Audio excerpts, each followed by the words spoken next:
la surnomme la princesse aux pieds nus. Sa liberté est sans doute la plus grande et la plus belle de ses victoires.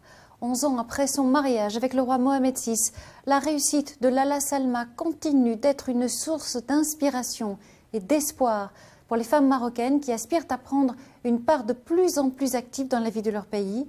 Elle que l'on présentait comme discrète et timide, elle, la fille d'un modeste enseignant de Fès, orpheline de mère à 3 ans, élevée dans un quartier populaire de Rabat, est aujourd'hui une figure incontournable dans la vie publique du royaume. En 2011, la presse anglo-saxonne la classait parmi les 50 personnalités les plus influentes du monde arabe.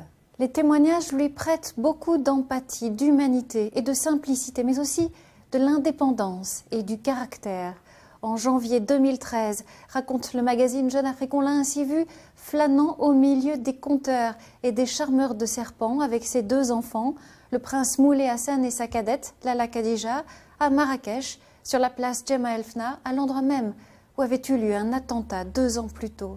Sa révolution à elle est douce mais sûre, louée dans tout le pays pour avoir aboli le harem royal et réformé le code de la famille en supprimant toutes sortes de discriminations séculaires infligées aux Marocaines.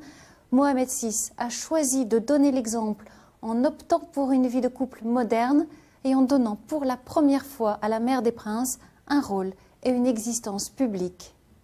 Lala Salma est perçue par ses compatriotes comme une femme normale, issue d'un milieu populaire qui aurait pu être le leur. Sa présence contribue à adoucir l'image de la monarchie et à donner une dimension plus humaine à la figure sacrée du souverain que le monde découvre en paix et aimant. Un jour, le monarque a été aperçu en train d'acheter une glace à son fils dans une rue de Rabat, une image impensable avant. Le roi et son épouse ne vivent pas au palais mais dans une résidence privée à Dar es Salaam, un quartier cossu de la capitale. Selon l'hebdomadaire Al Jarida Al Oukra, Lala Salma aime le sport, le tagine aux carottes et conduire sa voiture elle-même. La princesse a la même passion que son mari pour les voyages. Elle a visité l'Irlande, la Chine, l'Égypte ou encore la Grèce. Elle est connue pour semer ses gardes du corps afin de profiter de promenades incognito dans les villes où elle séjourne. La princesse aurait eu à batailler pour gagner sa place dans les cercles royaux, longtemps soupçonnée de méfiance à son égard, qu'importe. Elle préside aujourd'hui des festivals et des dîners, rencontre des dirigeants du monde entier, reçoit à titre privé le couple Sarkozy ou encore le prince Charles et Camilla.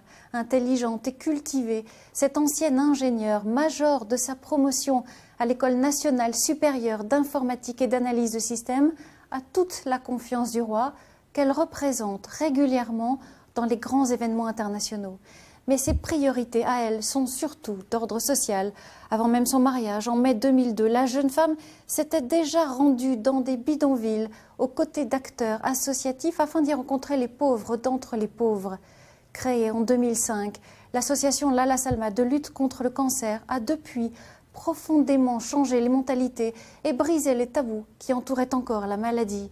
Elle a lancé des campagnes anti-tabac, ouvert des centres d'oncologie ultramodernes et des maisons de vie un peu partout dans le pays. La princesse a l'œil sur tout. C'est elle qui s'implique en personne auprès des laboratoires pour que les Marocains aux revenus modestes puissent bénéficier de traitements innovants à moitié prix. En février 2010, elle a reçu des mains du cancérologue français, le professeur David Kayat, le prix de la Charte de Paris. Tous ceux qui l'ont rencontrée, poursuit le magazine Jeune Afrique, font le portrait d'une femme facile d'accès et respectueuse de chacun. L'épouse du roi Mohamed VI est une vraie personnalité, fermement ancrée dans son époque, capable de prôner ouvertement l'émancipation des femmes arabes et d'appeler à combattre l'ignorance, le fanatisme et le terrorisme à la tribune de l'UNESCO, tout en donnant la priorité à ses rôles d'épouse et de maman. Femme comme les autres ou princesse à part, interroge l'hebdomadaire, les Marocains, eux, célèbrent l'avènement d'une icône.